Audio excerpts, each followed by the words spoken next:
Hello বন্ধুরা, আশা করি আপনারা সবাই খুব ভালো আছেন। এবারে আমি একটা অন্য রকম রেসিপি নিয়ে হাজির হয়েছি। আজ আমি একটা এমন উপাদান দিয়ে সন্দেশ তৈরি করব যা হয়তো অনেকেই দেখেননি। ছোলার ডাল। হ্যাঁ, ছোলার ডাল দিয়েই আমি আজকে সন্দেশ তৈরি করে দেখাবো। আর আজকের এই রেসিপি আমরা দুজনে মিলে তৈরি করব।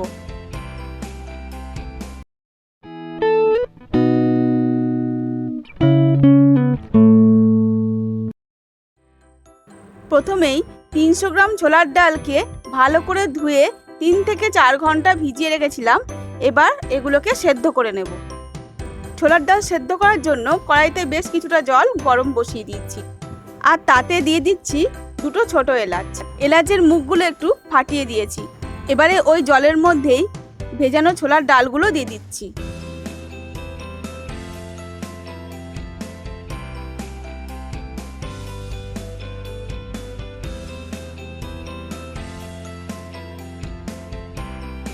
সেদ্ধ হওয়ার জন্য ঢেকে দিলাম। মাঝে মাঝে ঢাকা খুলে একটু দেখে নিতে হবে যে ডালটা সেদ্ধ হয়েছে নাকি। সেদ্ধ হয়ে গেলে গ্যাস অফ করে ঢাকা নামিয়ে নিচ্ছি।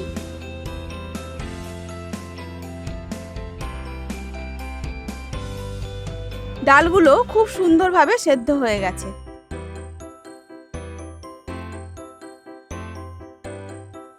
জল ঝরিয়ে ভালো করে ঠান্ডা করে নিয়ে ডালগুলো একটা মিক্সিং জারে নিয়ে নেব।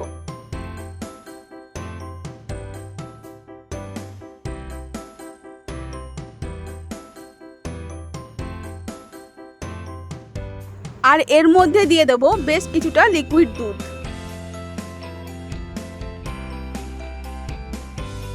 এরকম একটা পেস্ট বানিয়ে নিয়েছি। বাকি ডালগুলোও দুধ দিয়ে একইভাবে পেস্ট করে নেব। অন্যদিকে গ্যাসে একটা কড়াই বসিয়ে তাতে দিয়ে দিচ্ছি বেশ কিছুটা ঘি।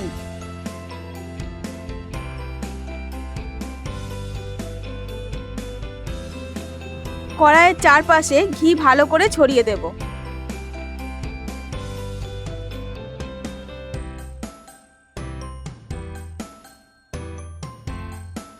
ঘি গরম হয়ে গেলে ডালের পেস্টগুলো দিয়ে দেব। এই সময় গ্যাসের ফ্লেমটা কিন্তু লোতে রাখা আছে।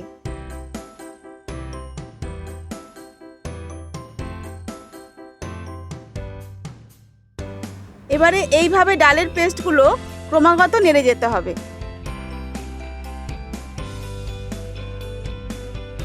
আরও কিছুটা লিকুইড দুধ এতে অ্যাড করছি। আপনারা চাইলে লিকুইড দুধের পরিবর্তে গুঁড়ো দুধও ব্যবহার করতে পারেন।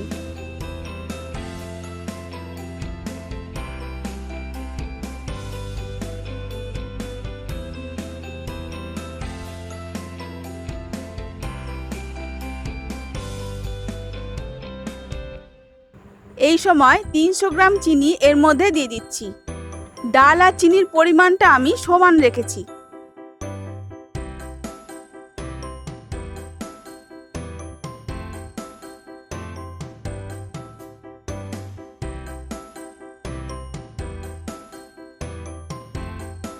চিনিগুলো ডালের সঙ্গে ভালোভাবে মেল্ট হয়ে গেলে দিয়ে দেবো সামান্য অরেঞ্জ ফুড কালার।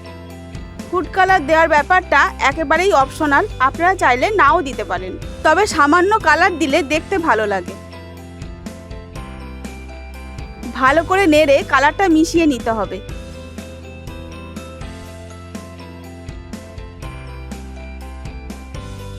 এই পর্যায়ে দিয়ে দিচ্ছি সামান্য ছোট এলাচ গুঁড়ো।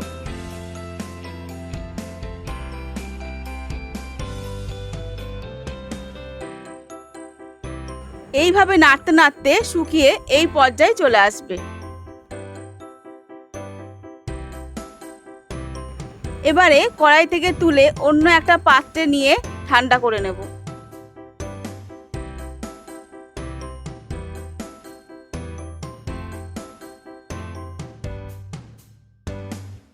এই রকম একটা সন্দেশের ছাঁচ নিয়েছি, এতে এবার ঘি মাখিয়ে নেব।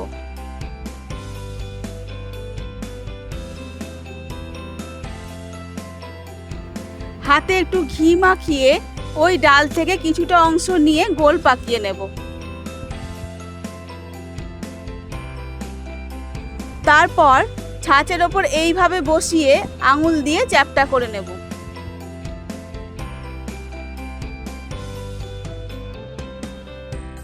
ধারগুলো এইভাবে চেপে চেপে সমান করে দিতে হবে।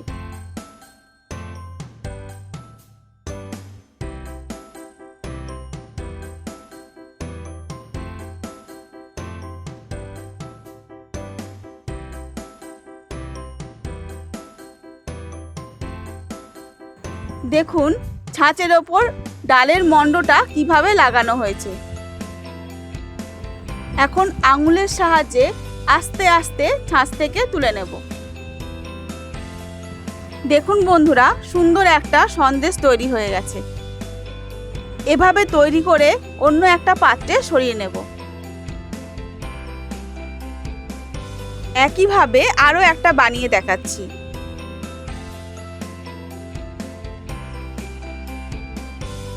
ভিডিওটি ভালো লাগলে লাইক, শেয়ার ও কমেন্ট করবেন এবং আমার চ্যানেলটিকে সাবস্ক্রাইব করে পাশে থাকা বেল আইকনটি প্রেস করে দেওয়ার অনুরোধ রইল।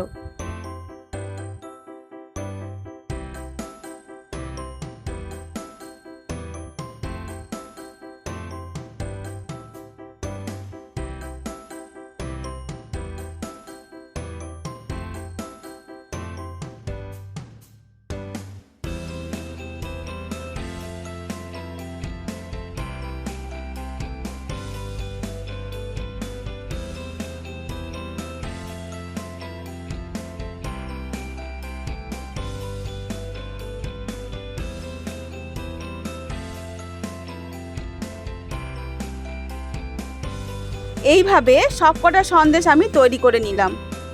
তাহলে আজ এই পর্যন্তই। আবার আসবো নতুন কোনো ভিডিওর সঙ্গে। নমস্কার।